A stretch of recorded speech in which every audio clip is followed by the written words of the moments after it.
বৈশ্বিক উষ্ণায়ন মোকাবিলা করতে কার্বন নির্গমন কমানোর নানা উদ্যোগ চলছে। সমুদ্রের তলদেশেও কার্বন ডাই অক্সাইড মজুত রাখার সম্ভাবনার কথা ভাবছেন বিজ্ঞানীরা। এবার সেটারই নানা ঝুঁকি নিয়ে পরীক্ষা নিরীক্ষা চলছে। সমুদ্রের তলদেশে গভীরে কার্বন ডাই অক্সাইডের মতো গ্রিনহাউস গ্যাস মজুত করা কতটা বিপজ্জনক হতে পারে? ইউরোপীয় গবেষকরা সেই প্রশ্নের উত্তর খোঁজার চেষ্টা করছেন। ইটালির এওলিয়ান দ্বীপপুঞ্জের উপকূলের কাছে তারা কার্বন ক্যাপচার অ্যান্ড স্টোরেজ বা সিসিএস এর সম্ভাবনা খতিয়ে দেখছেন। বৈশ্বিক উষ্ণায়নের জন্য দায়ী গ্রিনহাউস গ্যাসের পরিমাণ কমানোর ক্ষেত্রে গুরুত্বপূর্ণ অবদান রাখা এই প্রয়াসের লক্ষ্য।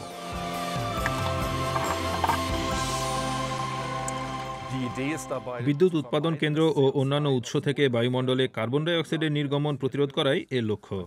তাই সেটি আলাদা করে মাটির নিচে মজুত করতে হবে। মাটির নিচে অথবা সমুদ্রের তলদেশে তা রাখা যেতে পারে। ইউরোপের ক্ষেত্রে এমন অফশোর স্টোরেজ বেশি উপযুক্ত। সমুদ্রের তলদেশে মজুত করা কার্বন ডাই অক্সাইড লিক করে সমুদ্রে প্রবেশ করলে ঠিক কী ঘটে, বিজ্ঞানীরা তা জানতে চাইছেন। অগ্নুৎপাতের ফলে সৃষ্ট এই দ্বীপমালার নিচে বিশাল পরিমাণ কার্বন ডাই অক্সাইড জমা রয়েছে।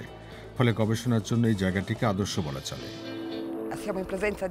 এখানকার জীবজগৎ দীর্ঘকাল ধরে এই পরিবেশের সঙ্গে নিজেদের মানিয়ে নিয়েছে।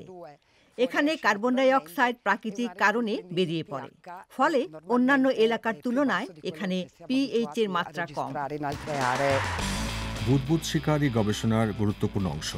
গবেষকদের সমুদ্রের তলদেশ থেকে নির্গত বুদবুদের অবিরাম স্রোতের আচরণ পর্যবেক্ষণ করতে হবে। দক্ষ ডুবুরি হবার পাশাপাশি তাদের এই কাজের জন্য বিশেষ সরঞ্জামও তৈরি করতে হয়েছে।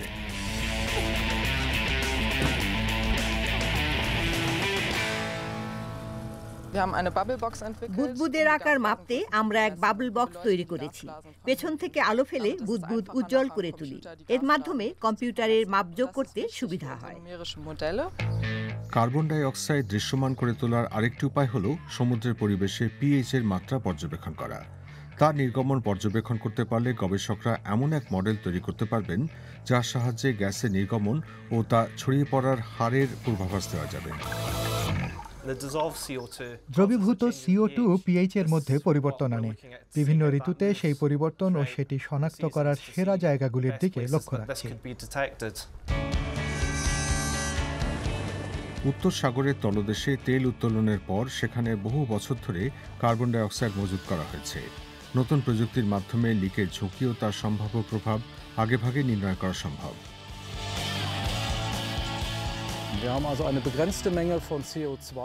আমরা যন্ত্র থেকে সীমিত মাত্রার CO2 লিক হতে দিয়েছি। তারপর আমাদের সেন্সরের মাধ্যমে পানির মধ্যে তার প্রভাব খতিয়ে দেখেছি।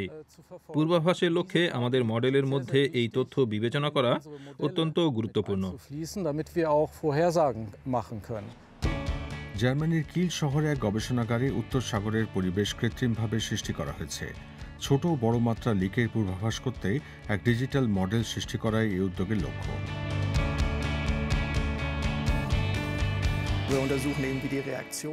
CO2 উঠে আসার সময় যে প্রতিক্রিয়া ঘটে আমরা তা পরীক্ষা করছি। পরের ধাপে বুদবুদের মাপ, তলদেশ ভেদ করে গ্যাসের প্রবাহ পরীক্ষা করব। তারপর গোটা প্রক্রিয়ার বৃহত্তর সার্বিক রূপও জানতে হবে। কয়েক হাজার লক্ষ লিটারের মাত্রায় সেই উপলব্ধির প্রয়োজন রয়েছে। এইসব পরীক্ষা থেকে তথ্য সংগ্রহ করে গণিতের ফর্মুলা সৃষ্টি করতে হয়।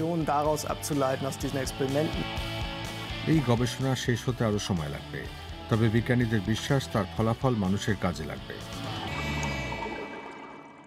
দর্শক, কেমন লাগলো আমাদের প্রতিবেদনটি? আপনার মন্তব্য বা কোনো প্রশ্ন থাকলে লিখুন নিচে মন্তব্যের ঘরে। আর আমাদের সঙ্গে থাকতে সাবস্ক্রাইব বাটনটি চাপুন।